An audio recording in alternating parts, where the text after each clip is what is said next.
ఇది కేవలం సమాచారంగా మాత్రమే భావించండి. వైద్య నిపుణులను సంప్రదించండి.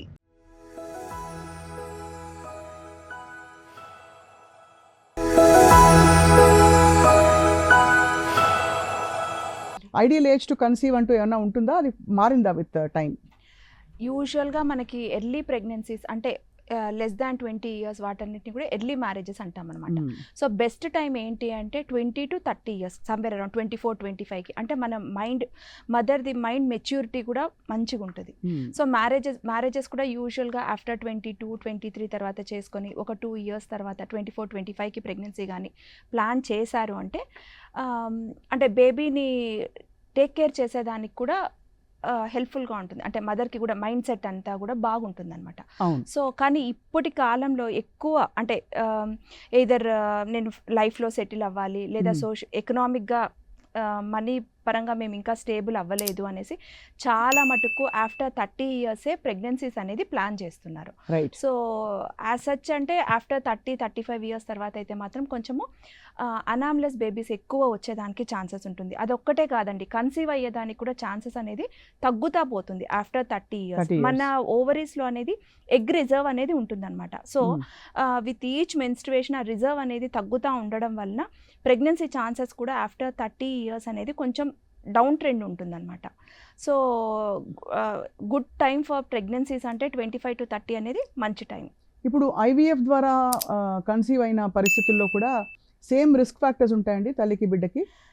నార్మల్గా యాక్చువల్గా న్యాచురల్ కన్సెప్షన్ అంటే స్పాంటేనియస్గా కన్సీవ్ అయిన వాళ్ళకి కాంప్లికేషన్స్ అనేది చాలా మటుకు తక్కువగా ఉంటుంది. హార్డ్లీ ఒక 20-30%. అంటే ఏదో బీపీ కానీ షుగర్స్ కానీ ఛాన్సెస్ అనేది చాలా మటుకు తక్కువగా ఉంటుంది. ఐవీఎఫ్ ప్రెగ్నెన్సీ అనేది it's an artificially formed baby, ఓకేనా. సో బేబీకి ఏమైనా అనామలీస్ ఉంటాయనే దానికంటే కూడా complications for the mother will be more అనమాట.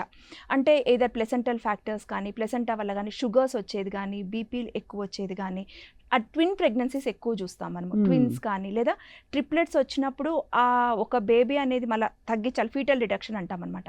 సో ట్విన్స్కి కన్వర్ట్ చేసేది కానీ. సో ఎప్పుడు కూడా ఐవీఎఫ్ బేబీస్లో స్పాంటేనియస్ ప్రెగ్నెన్సీ లేదా స్పాంటేనియస్ కన్సెప్షన్లో వచ్చే దానికంటే కూడా కాంప్లికేషన్స్ అనేది కొంచెం ఎక్కువగా ఉంటుంది. రైట్. సో ఎలాంటి కాంప్లికేషన్స్ చూస్తుంటాము డాక్టర్ కాంతిశిల్ప గారు ఐవీఎఫ్ ప్రెగ్నెన్సీస్లో? మామూలుగా అసలు లేట్ ప్రెగ్నెన్సీస్లోనే లేట్ ప్రెగ్నెన్సీస్లో అదే చెప్పాను కదండి, మనకి అసలు కన్సెప్షనే కొంచెం ప్రాబ్లం అవుతుంది. కన్సెప్షన్ అయితే కూడా అబార్షన్ రిస్క్ అనేది కొంచెం ఎక్కువగా ఉంటుంది, మోర్ దాన్ 30 ఇయర్స్, 30-32 ఇయర్స్. ఎందుకు అంటే ఏమైనా ఒక్కొక్కసారి అనామ్లెస్ బేబీ ఉండొచ్చు లేదా అన్నదర్ జెనెటిక్ అబ్నార్మాలిటీస్ కానీ ఏమన్నా ఉంటే కూడా డిటెక్ట్ అయ్యేది కూడా కొంచెం లేట్గా అవుతుంది అనమాట. సో లేదా ప్రీవియస్ ప్రెగ్నెన్సీస్ అంటే బీపీలు కానీ షుగర్స్ కానీ ఎక్కువ వచ్చేదానికి ఛాన్సెస్ ఉంటుంది. అంటే కొంతమందికి ఆఫ్టర్ 30-32 ఇయర్స్ అప్పటికే నార్మల్ క్రానిక్ హైపర్ టెన్షన్, ఒకవేళ ఫ్యామిలీలో హైపర్ టెన్షన్ ఉంది అంటే వాళ్ళు హైపర్ టెన్సివ్ వస్తుంది, ప్రెగ్నెన్సీ విత్ హైపర్ టెన్షన్ అవుతుంది అనమాట. కొంతమందికి ఎట్లా అంటే ప్రెగ్నెన్సీలోనే బీపీ వచ్చేదానికి ఛాన్సెస్ ఉంటుంది.